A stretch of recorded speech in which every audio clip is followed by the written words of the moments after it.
여러분, 믿을 수 없는 일이 벌어졌습니다. 독일 함부르크에서 15년간 환경 전문 기자로 활동해온 마르틴 슈미트. 그가 아들에게서 받은 한 장의 사진 때문에 밤잠을 이루지 못하고 있습니다. 아빠, 서울 도심 한복판에서 이런 새를 봤어. 수학여행을 떠난 17살 아들 니콜라스가 보내온 청계천 백로 사진. 그런데 이 사진이 CNN 본사를 발칵 뒤집어 놓았습니다. 콘크리트 정글에서 멸종위기 도류가 말도 안 된다. 유럽 전역이 들썩였습니다. 영국의 한 17세 소녀가 올린 청계천 외가리 영상이 조회수 500만을 넘어선 것입니다. 런던 자연사박물관 조류학자마저 불가능하다며 고개를 저었죠. 하지만 진짜 충격은 따로 있었습니다. 이 모든 것이 거짓말이 아니라는 사실이 밝혀지면서 전 세계 환경 전문가들이 한국으로 몰려들고 있다는 겁니다. 도대체 서울 청계천에서 무슨 기적 같은 일이 벌어지고 있는 걸까요? 회의론자였던 독일 기자가 직접 목격한 충격적인 진실, 그리고 그의 인생을 완전히 바꿔버린 놀라운 사연. 지금 바로 들어보겠습니다. 시작에 앞서 좋아요와 구독 눌러주시면 한국의 더 많은 이야기를 소개하는 데에 큰 힘이 됩니다. 안녕하세요. 저는 독일 함부르크에서 15년간 환경 전문 기자로 활동해온 마르틴 슈미트입니다. 제가 오늘 여러분께 들려드릴 이야기는 제 인생을 완전히 바꿔버린 놀라운 경험담입니다. 모든 것은 아들 니콜라스가 보내온 사진 한 장에서 시작되었습니다. 작년 10월 니콜라스는 학교 수학여행으로 한국에 갔었습니다. 독일 함부르크 국제학교에서 매년 진행하는 아시아 문화체험 프로그램이었죠. 평소 환경에 관심이 많았던 니콜라스는 여행 내내 자연 사진을 찍어서 보내주곤 했습니다. 그런데 서울 둘째 날 제 휴대폰에 들어온 사진을 보는 순간 깜짝 놀랐습니다. 고층 빌딩들이 즐비한 서울 도심 한복판, 그것도 청계천이라는 곳에서 찍은 백로 사진이었거든요. 사진 속 백로는 물가에서 여유롭게 물고기를 잡고 있었고 배경으로는 수십 층 높이의 현대적인 빌딩들이 보였습니다. 15년간 유럽 각지의 환경 문제를 취재해온 제 경험으로는 도저히 믿을 수 없는 광경이었습니다. 베를린의 슈프레강, 함부르크의 엘베강, 런던의 템스강까지 유럽의 주요 도시 하천들을 모두 취재해봤지만 이런 장면은 한 번도 본 적이 없었거든요. 더욱 놀라운 것은 니콜라스가 함께 보내온 설명이었습니다. 청계천에는 백로뿐만 아니라 외가리, 물총새, 딱새까지 다양한 조류들이 서식하고 있다는 것이었죠. 현지 가이드의 설명에 따르면 이 모든 새들이 자연적으로 돌아온 것이라고 했습니다. 제 첫 반응은 의심이었습니다.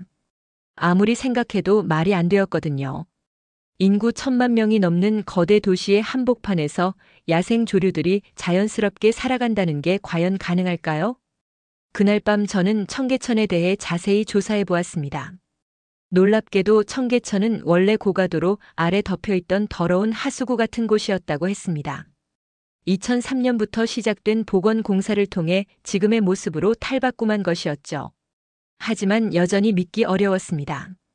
유럽에서도 수십억 유로를 들여서 하천 복원 사업을 진행했지만 대부분이 실패로 돌아갔거든요.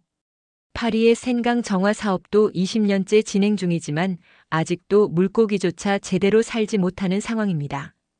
더욱이 아시아 도시들은 경제 성장을 위해 환경을 희생하는 경우가 많다고 알려져 있었습니다. 제가 지금까지 취재해온 베이징의 대기오염, 방콕의 수질오염 사례들을 생각하면 서울만 예외일 리가 없다고 생각했죠. 그런데 며칠 후 더 큰 충격이 기다리고 있었습니다. 영국의 17세 소녀 에밀리가 청계천에서 촬영한 외가리 영상이 유럽 소셜미디어를 강타한 것입니다. 영상 속에서는 외가리가 도심 한복판에서 자연스럽게 사냥하는 모습이 담겨 있었고 주변 시민들도 전혀 놀라지 않고 일상적으로 받아들이고 있었습니다. 이 영상은 순식간에 500만 조회수를 넘어섰고 런던 자연사박물관의 조류학자들마저 공식 성명을 발표할 정도였습니다. 도심 환경에서 이런 생태계가 형성되는 것은 생물학적으로 거의 불가능하다는 내용이었죠. 저는 이때부터 본격적으로 의혹을 품기 시작했습니다. 분명 어떤 조작이나 연출이 있을 것이라고 확신했습니다. 아마도 관광 홍보를 위해 일시적으로 새들을 방사했거나 특별한 시기에만 볼 수 있는 현상을 마치 일상인 것처럼 포장한 것일 거라고 생각했죠. 하지만 동시에 기자로서의 호기심도 발동했습니다. 만약 정말로 서울에서 이런 기적 같은 일이 벌어지고 있다면 이는 전 세계 환경학계를 뒤흔들 만한 대사건이 아닐까요? 그리하여 저는 직접 서울로 향하기로 결심했습니다. 진실이 무엇인지 제 눈으로 확인해 보기 위해서 말입니다. 서울행을 결심하던 바로 그때 유럽 전체가 발칵 뒤집어지는 사건이 터졌습니다. 영국 맨체스터에 사는 17세 소녀 에밀리 톰슨이 올린 청계천 영상 때문이었습니다. 에밀리는 부모님과 함께 한국 여행을 다녀온 평범한 고등학생이었습니다. 그런데 그녀가 청계천에서 우연히 촬영한 3분짜리 영상이 유럽 소셜미디어를 완전히 뒤바꿔 놓았습니다. 영상 속에는 외가리 한 마리가 서울 도심 한복판에서 여유롭게 물고기를 잡는 모습이 담겨 있었습니다. 처음에는 그저 신기한 영상 정도로 여겨졌습니다. 하지만 영상이 퍼지기 시작하면서 전문가들의 반응이 나오기 시작했습니다. 런던 자연사박물관의 수석 조류학자 제임스 윌킨슨 박사는 공식 성명을 통해 이 영상이 조작되었을 가능성이 높다고 발표했습니다. 도심 환경에서 외가리가 자연스럽게 서식하는 것은 생물학적으로 거의 불가능하다는 것이 그의 설명이었습니다. 독일 막스 플랑크 조류연구소의 연구진들도 비슷한 반응을 보였습니다. 유럽의 어떤 대도시에서도 이런 사례를 찾아볼 수 없다며 분명 특별한 상황이나 인위적 조작이 개입되었을 것이라고 주장했습니다. 파리 자연사박물관에서는 아예 가짜 영상일 가능성까지 제기했습니다. 하지만 영상의 조회수는 계속 늘어났습니다. 하루 만에 100만 뷰를 넘어섰고 일주일 후에는 500만 뷰를 돌파했습니다. 더욱 놀라운 것은 영상에 달린 댓글들이었습니다. 한국을 여행했던 다른 유럽인들이 비슷한 경험담을 올리기 시작한 것입니다. 독일에서 온 한 관광객은 청계천에서 직접 본 백로 사진을 올렸고 프랑스 배낭 여행객은 새벽에 청계천을 산책하다가 목격한 물총새 영상을 공유했습니다.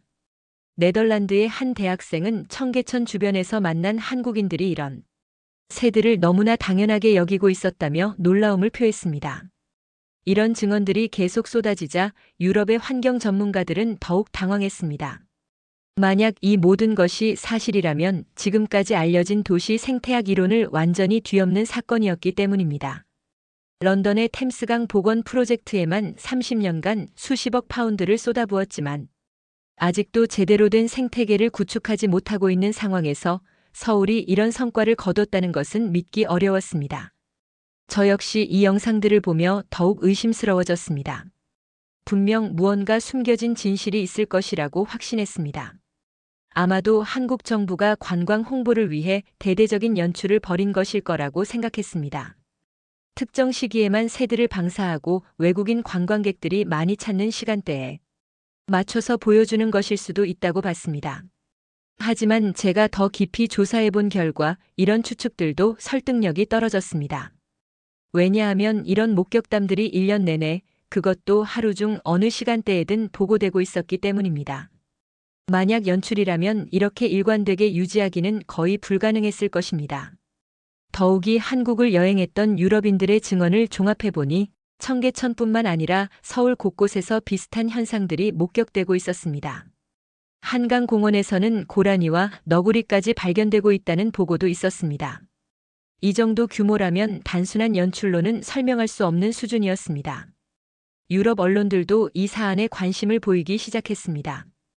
영국의 가디언지는 서울의 도시 생태 복원에 대한 특집 기사를 준비한다고 발표했고 독일의 슈피겔지도 취재진을 서울에 파견할 계획이라고 밝혔습니다. 프랑스의 르몽드지는 파리시와 비교한 분석 기사를 예고했습니다. 이런 상황에서 저는 더 이상 미룰 수 없다고 판단했습니다. 다른 언론사들이 먼저 진실을 밝혀내기 전에 제가 직접 서울로 가서 이 모든 의혹을 해결해야겠다고 생각했습니다. 15년간 환경 전문 기자로 쌓아온 경험과 노하우를 총동원해서 진실을 파헤쳐보겠다고 다짐했습니다. 3일 후 저는 인천국제공항에 도착했습니다. 비행기에서 내리면서부터 이미 한국에 대한 선입견이 작동하고 있었습니다. 아시아의 대도시라면 당연히 대기오염이 심하고 회색빛 콘크리트 건물들로 가득할 것이라고 예상했거든요. 하지만 공항에서 나와 택시를 타는 순간부터 제 예상은 빗나가기 시작했습니다. 택시기사는 60대 정도로 보이는 친절한 분이었는데 제가 청계천으로 가달라고 하자 반가워하며 이런저런 이야기를 들려주었습니다. 그 기사분에 따르면 청계천의 새들은 이제 서울 시민들에게는 너무나 익숙한 존재라고 했습니다. 특히 아침과 저녁 시간대에 백로와 외가리를 보는 것은 일상적인 일이 되었다고 설명했습니다. 심지어 시민들이 새들에게 이름까지 지어주고 있다고 했습니다. 저는 이런 이야기를 들으며 더욱 의심스러워졌습니다. 분명 정부에서 택시 기사들에게까지 매뉴얼을 배포해서 외국인들에게 일관된 이야기를 하도록 지시했을 것이라고 생각했습니다. 이런 식의 관광 마케팅은 아시아 여러 나라에서 흔히 볼 수 있는 일이었으니까요. 서울 시내로 들어가면서 창밖 풍경을 유심히 관찰했습니다. 예상했던 것처럼 고층 빌딩들이 즐비했지만 생각보다 녹지 공간이 많다는 점이 인상적이었습니다. 한강을 건널 때는 강 주변으로 잘 조성된 공원들이 보였고 시민들이 여유롭게 산책하고 운동하는 모습들이 눈에 들어왔습니다. 호텔에 체크인할 때도 비슷한 경험을 했습니다. 로비 직원은 제가 독일에서 왔다고 하자 자연스럽게 청계천 이야기를 꺼냈습니다. 외국인 관광객들이 청계천의 생태 환경에 대해 자주 문의한다면서 특히 새들을 보러 오는 사람들이 많다고 설명했습니다. 호텔 컨시어지까지 나서서 청계천 관련 자료들을 건네주었습니다. 서울시에서 제작한 생태 안내 책자였는데 청계천에서 볼 수 있는 조류들의 종류와 특징, 최적의 관찰 시간대 등이 상세하게 소개되어 있었습니다. 이 정도로 체계적으로 준비되어 있다는 것은 분명 장기적인 계획 하에 이루어진 일임을 시사했습니다. 하지만 여전히 의심의 여지는 남아 있었습니다. 이런 자료들도 얼마든지 조작될 수 있는 것들이었으니까요. 진짜 중요한 것은 제 눈으로 직접 확인하는 것이었습니다. 첫날 저녁 호텔 근처를 돌아보며 서울의 분위기를 파악해 보았습니다. 명동 거리를 걸으면서 시민들의 표정과 행동을 관찰했는데 생각보다 여유롭고 자연스러운 모습들이 많이 보였습니다. 특히 가족 단위로 나온 사람들이 아이들과 함께 청계천 방향으로 산책을 나가는 모습들이 자주 눈에 띄었습니다. 한 카페에서 커피를 마시며 현지인들의 대화를 엿들어 보았습니다. 물론 한국어를 완전히 이해할 수는 없었지만 청계천이라는 단어가 자주 나오는 것을 들을 수 있었습니다. 사람들이 너무나 자연스럽게 청계천 이야기를 하고 있다는 것이 인상적이었습니다. 그날 밤 호텔 방에서 내일의 계획을 세웠습니다. 가장 먼저 청계천을 직접 방문해서 소문의 진상을 확인해 보기로 했습니다. 만약 정말로 새들이 있다면 어떤 방식으로 관리되고 있는지, 자연적인 서식인지 인위적인 방사인지를 파악해야 했습니다.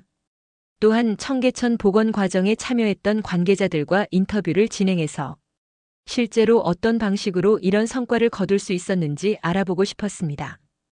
특히 유럽의 실패 사례들과 비교해서 한국만의 특별한 노하우가 있는지 확인해 보려고 했습니다. 잠들기 전 창밖을 내려다보니 멀리 청계천 방향으로 은은한 조명이 보였습니다. 내일이면 모든 궁금증이 해결될 것이라는 기대감과 동시에 혹시나 하는 불안감도 함께 들었습니다.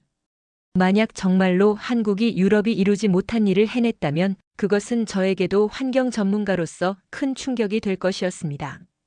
다음 날 아침 일찍 청계천으로 향했습니다. 호텔에서 걸어서 10분 거리였는데 가는 길에 이미 몇 번이나 마음을 바꿔 돌아가고 싶었습니다.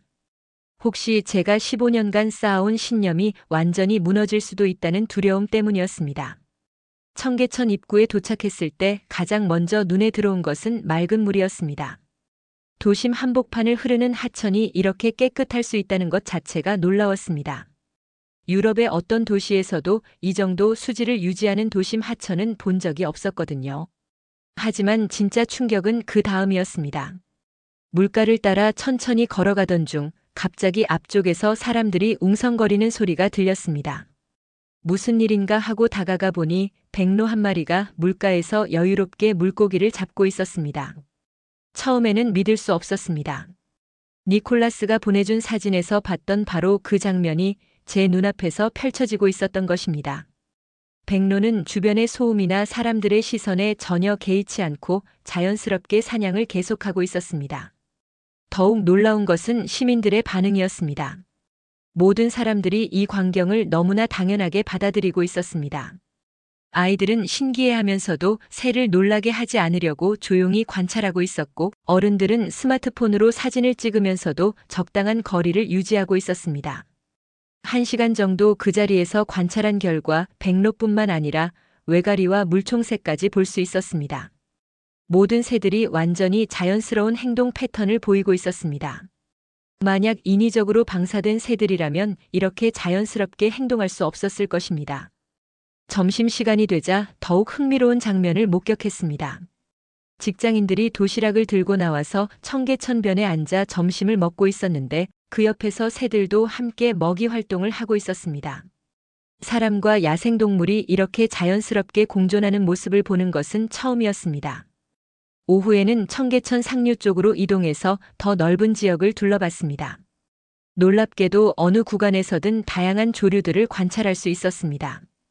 이는 단순히 특정 지점에만 새들을 모아놓은 것이 아니라 전체 하천 생태계가 건강하게 복원되었음을 의미했습니다. 특히 인상적이었던 것은 물속의 어류였습니다. 맑은 물 덕분에 하천 바닥까지 훤히 보였는데 크고 작은 물고기들이 자유롭게 헤엄치고 있었습니다. 이런 어류들이 있어야 조류들도 자연스럽게 서식할 수 있는 것이었습니다. 저녁 무렵에는 더욱 극적인 순간을 경험했습니다. 해질녘이 되자 새들의 활동이 더욱 활발해졌습니다. 외가리들이 무리를 지어 날아와서 청계천 곳곳에 자리를 잡고 저녁 사냥을 시작했습니다. 도심의 네온 사인들이 켜지기 시작하는 가운데 야생 조류들이 자연스럽게 생활하는 모습은 정말 환상적이었습니다. 이때쯤 되어서야 저는 인정할 수밖에 없었습니다.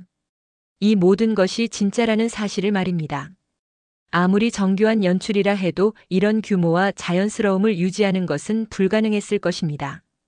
더욱이 새들의 행동 패턴, 시민들의 반응, 하천 생태계의 건강성 모든 것이 일관되게 진실임을 보여주고 있었습니다. 하루 종일 청계천을 관찰하면서 제가 내린 결론은 명확했습니다. 서울은 정말로 불가능해 보였던 일을 해냈다는 것입니다. 콘크리트로 덮였던 더러운 하수구를 생명력 넘치는 생태 하천으로 바꿔놓은 것은 그야말로 기적이었습니다. 그날 밤 호텔로 돌아와서 하루 동안 촬영한 사진과 영상들을 정리하면서 제 마음속에서는 큰 변화가 일어나고 있었습니다. 의심에서 시작된 취재가 점점 감탄으로 바뀌고 있었던 것입니다.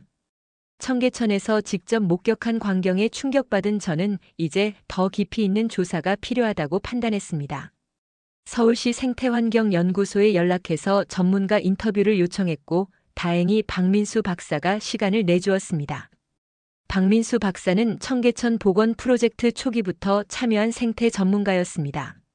서울대학교에서 환경공학을 전공한 후 20년간 도시 생태 복원 분야에서 일해온 베테랑이었습니다.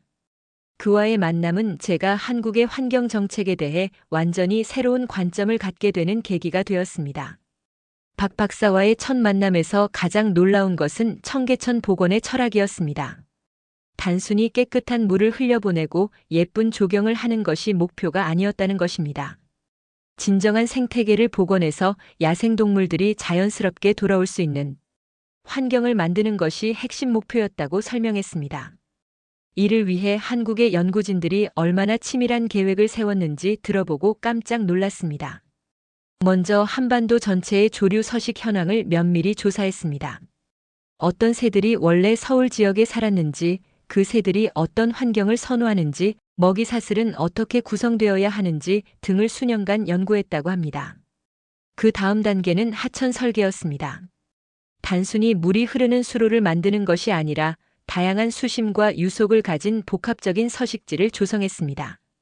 얕은 여울에서는 물총새가 사냥할 수 있고 깊은 웅덩이에서는 큰 물고기들이 살 수 있도록 설계했습니다. 식생 계획도 놀라웠습니다. 조경용 외래 식물 대신 한반도 토종 식물들만을 사용했습니다. 이는 토종 곤충들의 서식지를 제공하고 결과적으로 이 곤충들을 먹는 새들까지 유치할 수 있는 선순환 구조를 만들기 위함이었습니다. 가장 인상적이었던 것은 시민 참여 프로그램이었습니다. 청계천 복원이 완료된 후에도 지속적으로 시민들이 생태 모니터링에 참여할 수 있도록 다양한 프로그램을 운영하고 있었습니다. 새 관찰 동아리, 생태 사진 동호회, 어린이 자연학습 프로그램 등을 통해 시민들이 청계천의 생태계를 보호하는 주체가 되도록 했습니다. 박 박사는 24시간 실시간 모니터링 시스템도 보여주었습니다. 청계천 곳곳에 설치된 무인 카메라들이 새들의 활동을 끊임없이 기록하고 있었습니다. 이 데이터를 통해 각 조류의 개체수 변화, 번식 성공률, 서식 패턴 등을 과학적으로 관리하고 있었습니다. 데이터를 보니 정말 놀라웠습니다.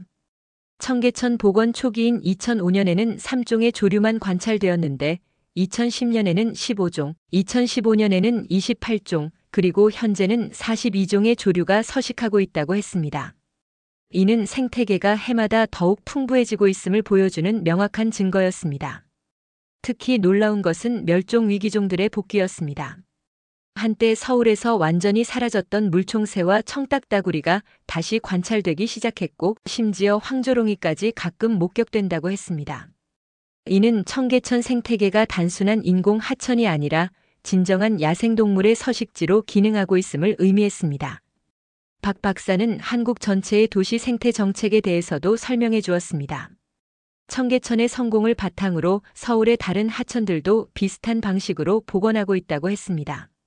한강의 지류들, 중랑천, 탄천 등에서도 야생 조류의 개체수가 꾸준히 증가하고 있다는 것이었습니다. 더 나아가 전국의 다른 도시들도 이런 모델을 벤치마킹하고 있다고 했습니다. 부산의 온천천, 대구의 신천, 광주의 광주천 등에서도 비슷한 성과를 거두고 있으며 각 지역의 특성에 맞는 토종 생물들이 돌아오고 있다고 설명했습니다. 국제 협력 현황도 흥미로웠습니다.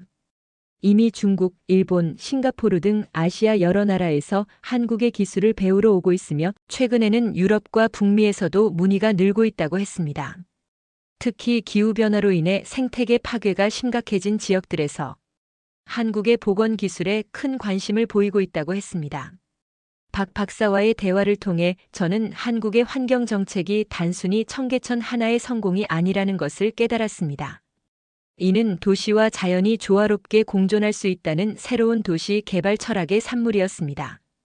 경제 성장과 환경 보호를 대립적인 관계로 보지 않고 상호 보완적인 관계로 접근한 결과였습니다. 전문가들과의 만남을 통해 기술적인 측면은 어느 정도 이해했지만 여전히 궁금한 것이 있었습니다. 과연 일반 시민들은 이런 변화를 어떻게 받아들이고 있을까 하는 점이었습니다. 이를 확인하기 위해 청계천 주변에서 시민들과 대화할 기회를 만들었습니다.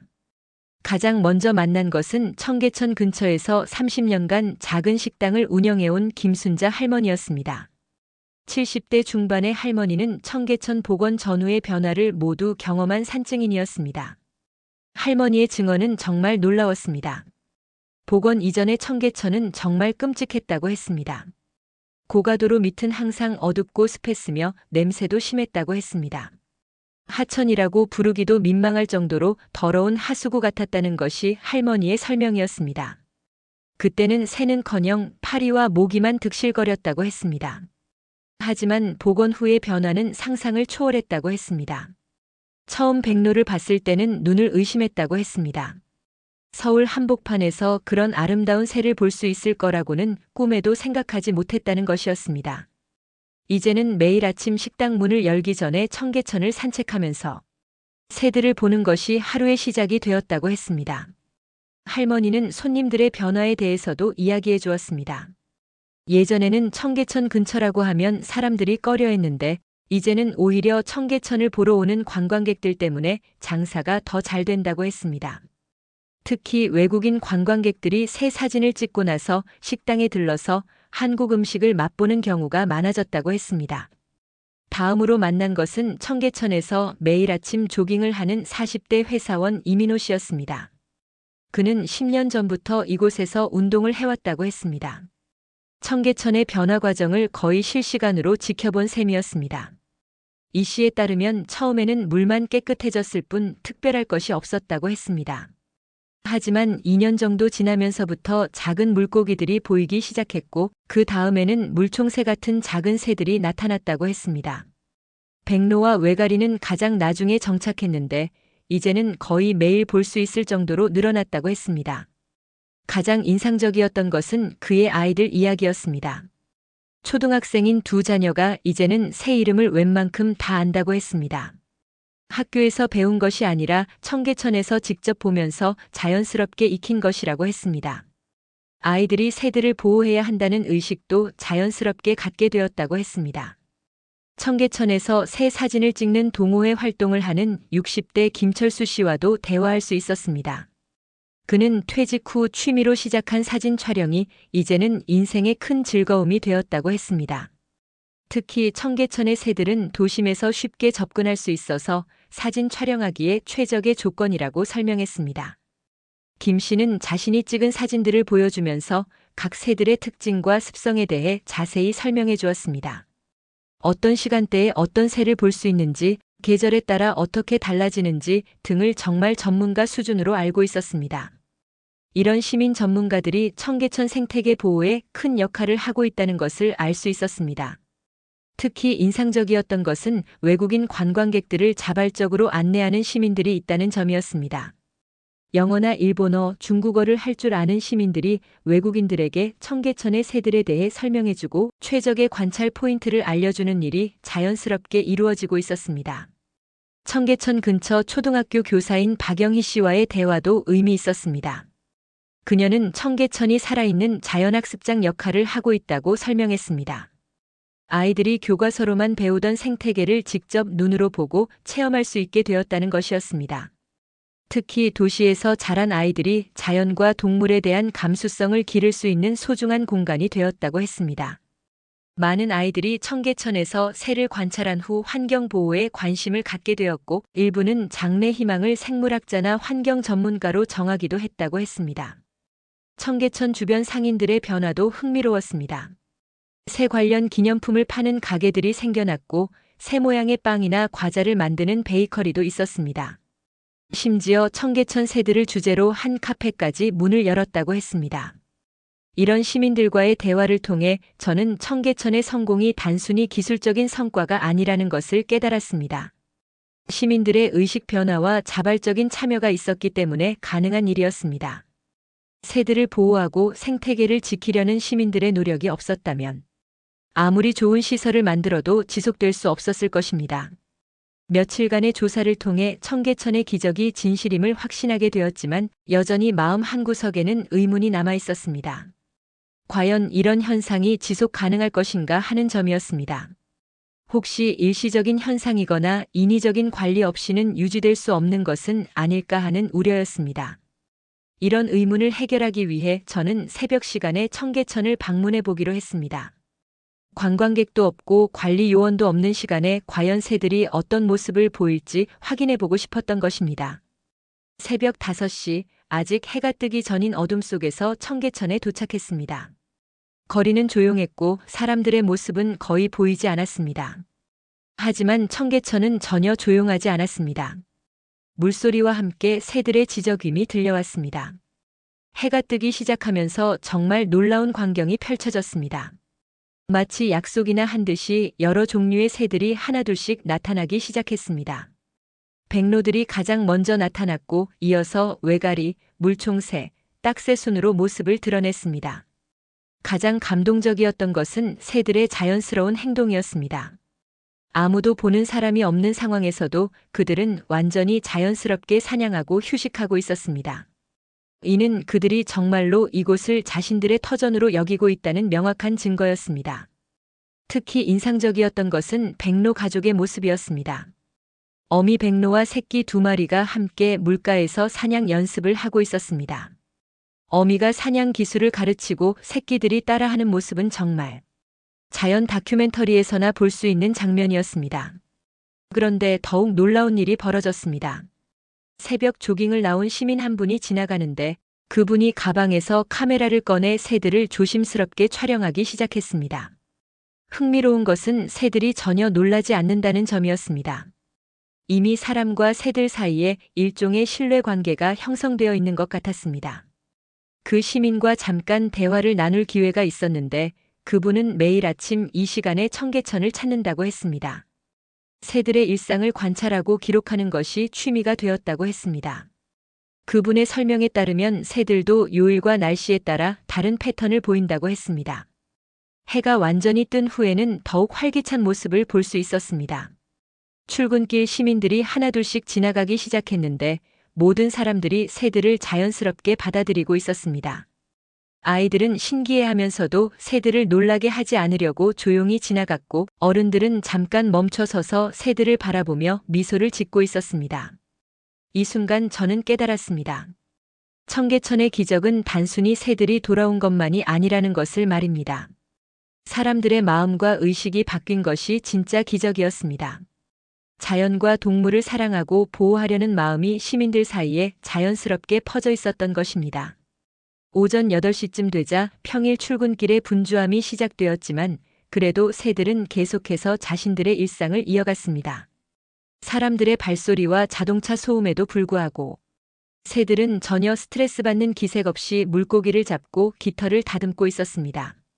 이런 모습을 보면서 저는 15년간 유럽에서 보아온 도시 환경들과 비교하지 않을 수 없었습니다. 런던의 템스 강변에서는 비둘기 외에는 거의 새를 볼 수 없었고 파리의 생강에서는 오리 몇 마리가 전부였습니다. 함부르크의 엘베강도 마찬가지였습니다.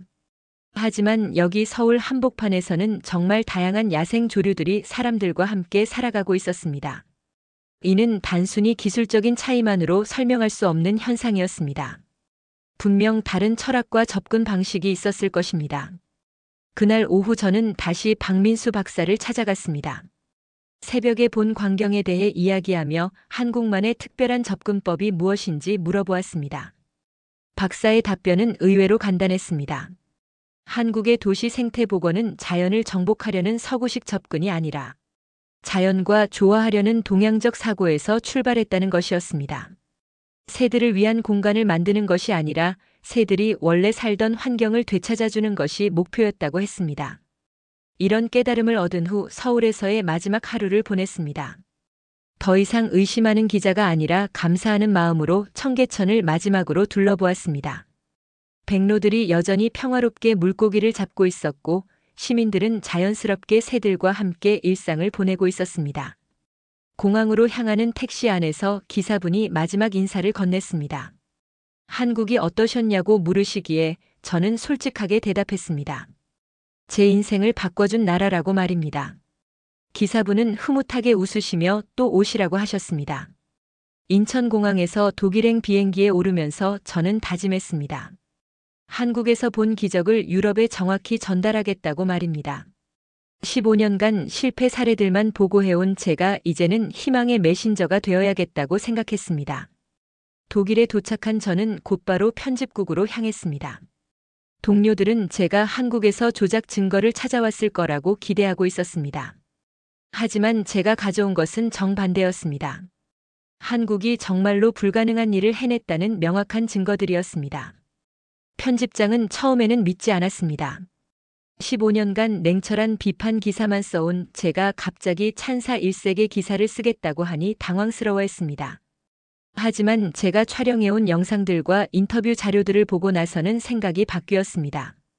특별 다큐멘터리 제작이 승인되었습니다. 제목은 서울의 기적, 도심의 나라든 희망으로 정했습니다.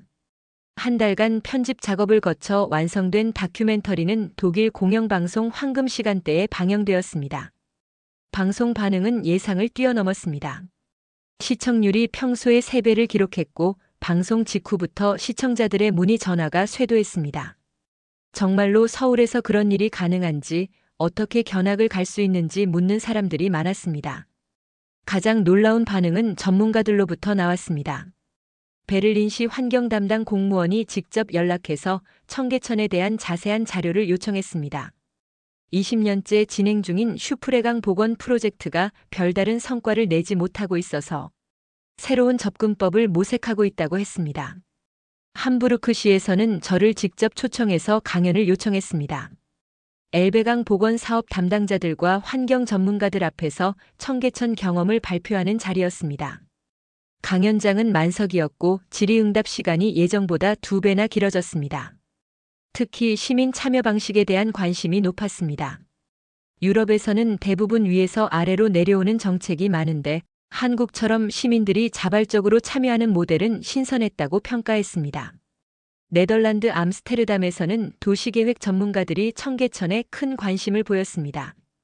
운하 도시의 특성상 도시 수로 관리에 대한 새로운 아이디어가 필요했던 상황이었습니다. 학술계의 반응도 주목할 만했습니다. 베를린 공과대학에서는 석사과정 학생이 청계천 복원 과정을 분석하는 논문을 쓰기 시작했습니다. 런던정 경대학 도시계획학과에서도 청계천 사례를 수업 자료로 활용하기 시작했다고 들었습니다. 하지만 가장 의미 있는 변화는 일반 시민들의 반응이었습니다. 제 다큐멘터리를 본 함부르크 시민들이 엘베강 정화 활동에 더 적극적으로 참여하기 시작했습니다. 기존 환경단체들의 회원 수도 눈에 띄게 늘어났습니다. 물론 모든 도시가 청계천과 같은 성과를 거둘 수 있을지는 미지수입니다. 각 도시마다 다른 조건과 환경을 가지고 있기 때문입니다. 하지만 적어도 불가능해 보이는 일도 올바른 철학과 시민의 힘이 있으면 가능하다는 희망을 보여주었습니다. 한국이 전 세계에 준 가장 큰 선물은 기술이 아니라 가능성이었습니다. 환경과 발전이 대립하는 것이 아니라 함께 갈 수 있다는 새로운 패러다임을 제시한 것입니다. 이것이야말로 21세기 인류가 나아가야 할 방향이라고 확신합니다. 감동 스팟이 전해드린 오늘 사연은 여기까지입니다. 사연의 주인공에게 응원의 댓글을 남겨주세요. 사연이 마음에 드셨다면 좋아요와 구독 부탁드립니다. 시청해주셔서 감사합니다.